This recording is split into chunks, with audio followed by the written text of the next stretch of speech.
Namo, good morning. Thank you for joining me for a daily practice check-in.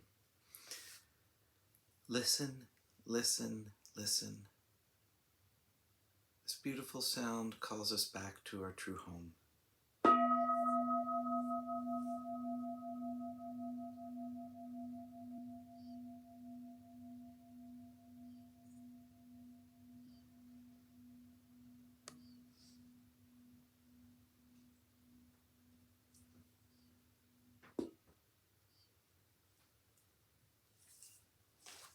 The fifth mindfulness training. Aware of the suffering caused by unmindful consumption. I vow to cultivate good health, both physical and mental, for myself, my family, and my society, by practicing mindful eating, drinking, and consuming. I will ingest only items that preserve peace, well-being, and joy in my body, in my consciousness, and in the collective body and consciousness of my family and society.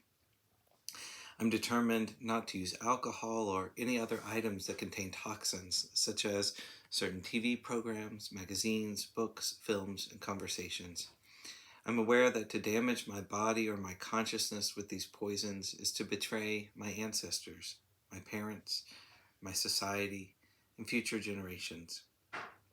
I will work to transform violence, fear, anger, and confusion in myself and in society by practicing a diet for myself and for society.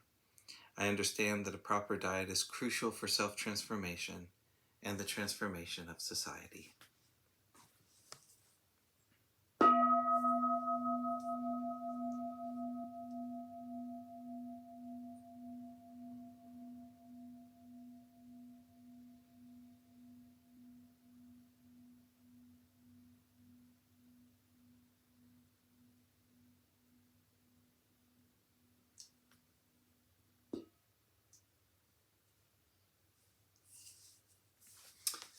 For our Dharma lessons, we're reading Ajahn Thiradhammo's book, Working with the Five Hindrances.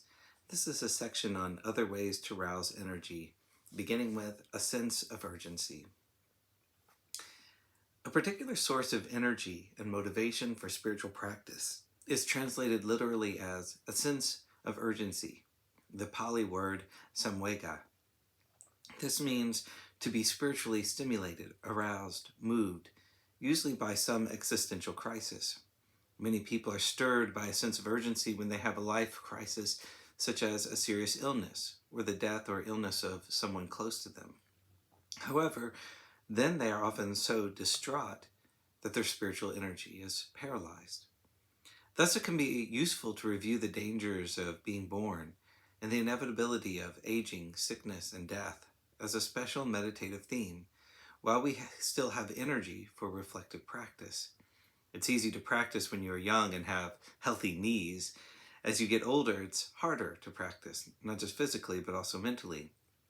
We may not always be healthy, and the mind may not be so agile. Most of us need a certain amount of physical strength and fitness, and to be free of diseases in order to practice. You could say, well, ideally, I can practice anywhere, even when I'm sick. But try it. It's not so easy. What about when there are difficult situations, such as the news of a financial meltdown? Could you meditate then, when the stock markets are crashing down around you? Or how about your own life situation? I like comfortable conditions like warmth and enough food to be able to meditate. And yet, those conditions can change. 3 of the other grounds for samvega, which are meaningful to Buddhists, are reviewing the suffering in the hell realms, the suffering which we have presumably undergone in past rebirths, and the possible suffering we will undergo in future rebirths if we are not diligent enough in this life.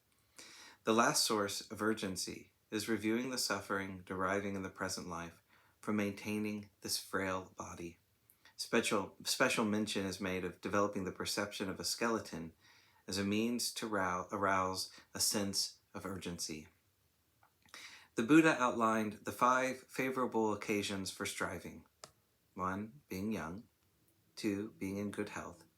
3, abundant alms food. 4, harmony in society. 5, when the Sangha is in concord without disputes. We have limited time. We have limited energy.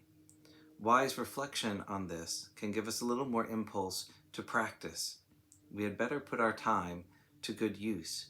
Minutes are ticking by. We've only got these 60, 70, 80 years to get enlightened. Quick, we've got to hurry.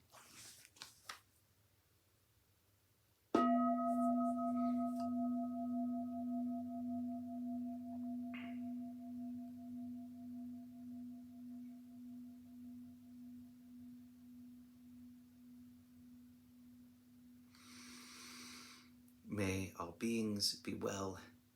May all beings be happy. May all beings be peaceful. Sadhu, sadhu, sadhu.